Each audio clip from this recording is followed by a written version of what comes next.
ես խոսեմ, հետո եթե հարցեր լինեն պատասխանենք։ Ինչպես բոլորդ արդեն տեղեկացել եք, այս պահին Գյումրիում ընթանում են ռեպրեսիաներ, ինչպես բնորոշ է Փաշինյանին ու ԿՊ-ին, իրավապահ մարմինները ներխուժել են պատիվ ունեմ խմբակցության падգամավոր Գյումրիի քաղաքապետի թեկնածու համայնքապետի թեկնածու Մարտուն Գրիգորյանի տուն, ինչպես նաև գրասենյակներից առնվազն մեկը այս պահին,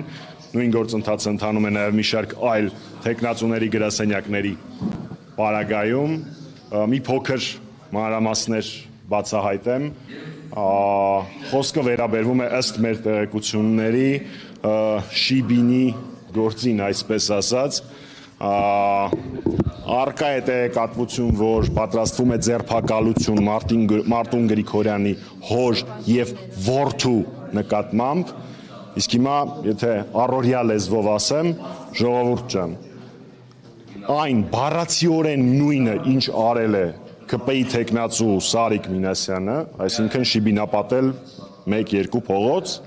նույն բանի համար այս պահին ուզում են ձերբակալել Մարտուն Գրիգորյանի որդուն և հորը, լրիվ նույն բանի համար։ Ուզում եմ ֆիքսենք, որ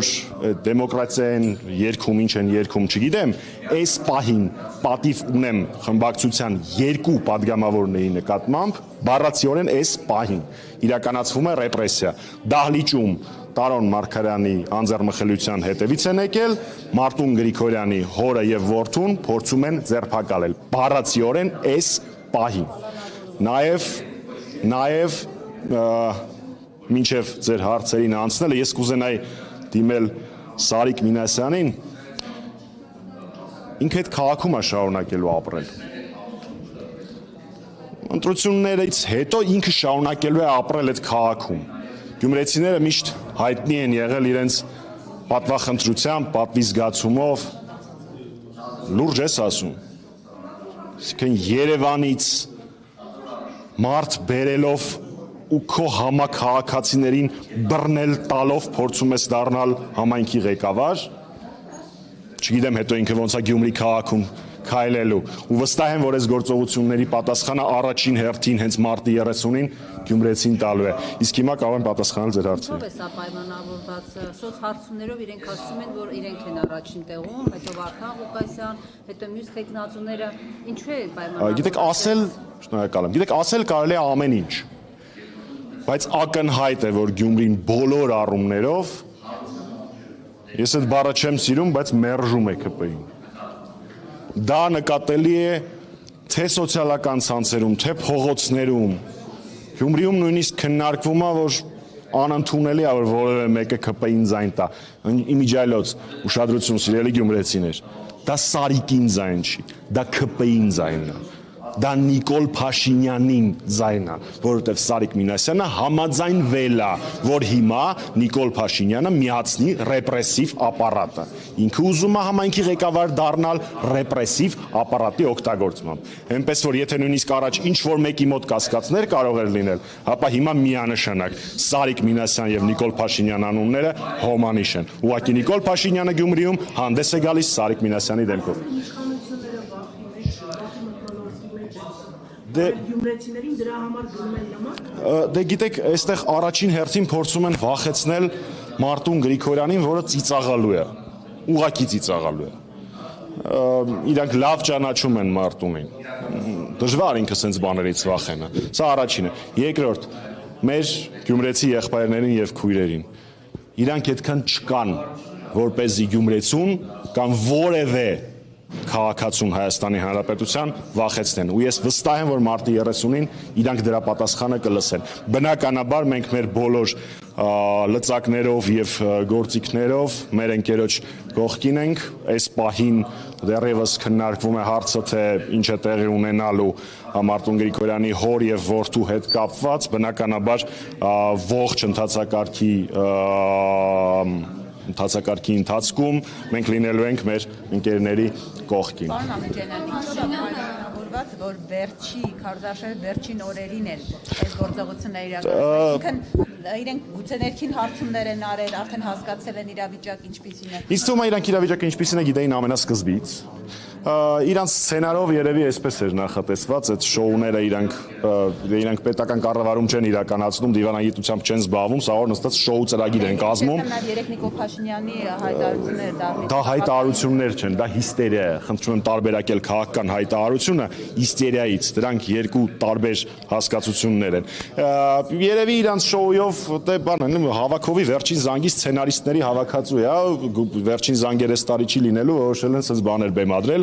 Չգիտեմ ինչի հենց այսօր, գուցե բանավեճով ապայմանավորված, որի ժամանակ վստահաբար ԿՊ-ի տեխնացուն խայտառակ էր լինելու, չգիտեմ կոնկրետ դրդապատճառ օրինակ, ուղղակի վախեցել են, դեղերի ուշացման կանխավարկածը միշտ կա։ Իսկ բացառում եք, որ իսկապես իրավապահների զբաղվելու գործ կա այդ սցենարը։ Ես բառացի ներկայացրեցի, իդենտիկ նույն պրոցեսն է, ինչով զբաղվել է Սարիկ Մինասյանը, եթե հիմա Սարիկ Մինասյանի մոտ էլ գնա խուզարկություններ, օքեյ։ Դե իրենք են որոնք պետբյուջեի քաղաքապետարան բյուջեով են։ Փաշինյանի հայտարարությունները երեկվա դեր խաղաց ազգային ժողովի ամբիոնից ասում պետք է ասֆալտին պարկասնել նրանց եւ ընդդիմադիր Մարտին Գրիգորյանը հենց նոր Գյումրիում ուր ասֆալտ, որը լմյատել այդ ասֆալտին պարկացնեն։ Իրանց պահած Գյումրիում ասֆալտ չկա։ Իմիջիալոց Մարտին Գրիգորյանը խոստացավ, որ երբ որ քաղաքապետ դառնա, այդ խնդիրը կլուծի եւ արդեն այդ ժամանակ իրենց հանցանքների համար Փաշինյանի թիմակիցները կպարկեցվեն նորմալ, հարթ, լավ կառուցված ասֆալտի վրա, թող անհոգ լինեն։ Այսինքն 10 տարի առաջվա լավ էլի պարոն Կերակոսյան։ Ինչ վերաբերում է հարցրեք գյումրեցների։ Այս իրավական, սա նույնիսկ իրավական էլ բեսպրեդել չէ, էլի, սա ուղղակի բեսպրեդել է։ Այս ամեն ինչը իրանք ուղղակի չեն հասկանում, որ նման իրադարձությունները կաթիլ ավելացնում եւ անհրաժեշտ աստիճանի են հասցնում մեր համակարգացիների ջղայնության աստիճանը։ Իմիջիայլոց ներողություն եմ խնդրում։ Բոլոր ԿՊ-ականներ ուշադիր նորից միացնում եք Հովիկ Աղազարյանի հետ տեղի ունեցող գործընթացը երեք, այսօր ու մի քանի ամիս առաջ։ Ու տենց նայում եք, այդ ձեր հետ է տեղի ունենալու, հերթով, ամեն մեկիդ, որովհետև Նիկոլ Փաշինյանի հետ գործարքի գնալը վերջում բերում է այս արդյունքին։ Ինչ վերաբերում է, թե ինչ սրանից հետո տեղի կունենա, ինչքան շատ մարդու մոտ կայունանա այն մտածողությունը, որ Փաշինյանը փորձում է կերտել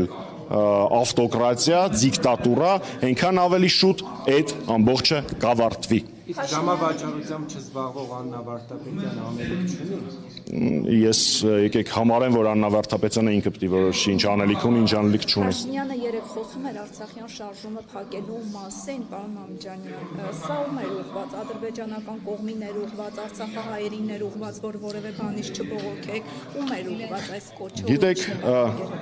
ինքը վաղուց արդեն խոսում է Ադրբեջանի եւ Թուրքիայի համար բացառապես, որտեղ այստեղ իրան լսող չկա։ Իսկ ինչ վերաբերում է Ղարաբաղյան շարժման հետ կապված, Նիկոլ Փաշինյանի դերակատարումը հայ ժողովրդի եւ Հայաստանի Հանրապետության պատմության մեջ չափից փոքր է եւ չափից շատ ամոթալի, որպես ինքը հանդգնի Ղարաբաղյան շարժման մասին մի հատ էլ կարծիքներ հայտնել։ Ինչու այդպես կարճած այն մտքից, որ անպայման ուզում է բանավիճել նախկին 3 նախագահների հետ։ Գիտեք, այդ հարցի շուրջ այնքան արդեն դիպուկ մեկնաբանություններ են տարվել տարբեր տեղերից, որ ես դրանցից ավելի դիպուկ չեմ փորձի լինել, բայց նորից նույն կետն եմ ասելու։ Թեպետ քաղաքական դիակները խոսելու, գործելու հնարավորություն չունեն, իրան մնացել է անելու մի բան՝ հրապարակել բանակցային փաթեթները, ներառյալ 19 թվականի իրա հրաժարված բանակցային փաթեթը։ Այդ ժամանակ, երբ որ եթե ռիսկը հերիքի հրապարակի, այդ ժամանակ արդեն բանավեճի կարիք էլ չի լինի, արդեն թղթով ապացուցված ակնհայտ կլինի, թե ով է դավաճանը, ով է հայրենավաճառը։ Իսկ ինչ վերաբերում է իր խոսացածին, ես եւս մեկ անգամ երեք համոզվեցի, որ Մելիք Ֆրանգյուլի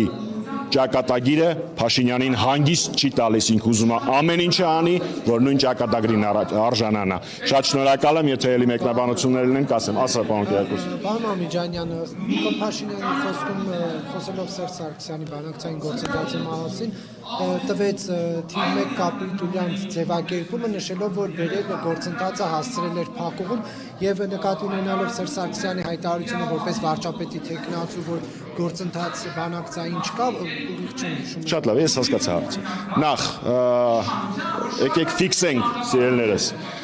նախագահ Սարգսյանի 20 թվականին արած ճշգրիտ որակումը, մականունը այնքան պինդա կպե Փաշինյանին, որ իրան ավելի շատ կապիտուլյանտ են ասում, քան Նիկոլ Փաշինյան։ Դա իրան հանգիստ չի տալի, 5 տարի մտածել է ինչ պատասխանի ու լավագույնը ինչ ինքը հորինեց, վեր կանա ասի կապիտուլյանտը դու ես։ Դե ինձ թվում է մանկապարտեզի մակարդակի արձագանքներին մեկնաբանություն տալու կարիք չկա, իսկ ինչ վերաբերվում է ձեր հարցի մյուս հատվածին կապված ապրիլ ամսին վարչապետի ընտրության ժամանակ նախագահ Սարգսյանի, պատգամավոր Կարեն Բեկարյանի հարցին պատասխանը հատվածային մեջ բերելուն, նորից եմ ասում, հատվածային, կրկնում եմ 1000-րդ անգամ, թող գրեն միտեղ, հոգնել եմ արդեն կրկնելուց։ Հայաստանի Հանրապետությունը երբևէ չի բանակցել Ադրբեջանի հետ ուղիղ, որովհետև երկրագնդի պատմության մեջ այդպիսի բանակցությունները երբեք որևէ արդյունքի չեն բերում։ Մենք բանակցում ենք միջազգային հանրության հետ, միջազգային հանրությունը իր ճնշման լծակները, իր ազդեցությունը օգտագործում է Ադրբեջանի վրա ու արդյունքում Ալիևը հայտարարում է, որ փակ դռների ետևում իրեն ստիպում են ճանաչել Արցախի անկախությունը։ Մենք այդպես էինք բանակցում։ Երբ որ ուղիղ ես բանակցում Ադրբեջանի հետ, կորցնում ես 4 գյուղեր Տավուշում, ստանում ես անդադար պարտվողականություն եւ փաստացի վերջում մի փաստաթուղթ, որում ըստ իրենց իսկ ներկայացման բոլոր կետերը Հայաստանի Հանրապետության զիջումներն են։ Ֆիքսենք, որ մարտի 27-ի դրությամբ որևէ տեղ ոչ հանձնաժողովում ԱԳՆ նախարարը, ոչ ազգային ժողովում վարչապետի աթոռին նստածը, այդպես էլ մի անգամ չի պատասխանել մոտ 10 անգամ իմ գործընկերների հնչեցրած հարցին։ Բա լավ, այս պատմության մեջ Ադրբեջանի զիջումը ո՞րն է, որովհետև այդ զիջումը այդ փաստաթղթում չկա։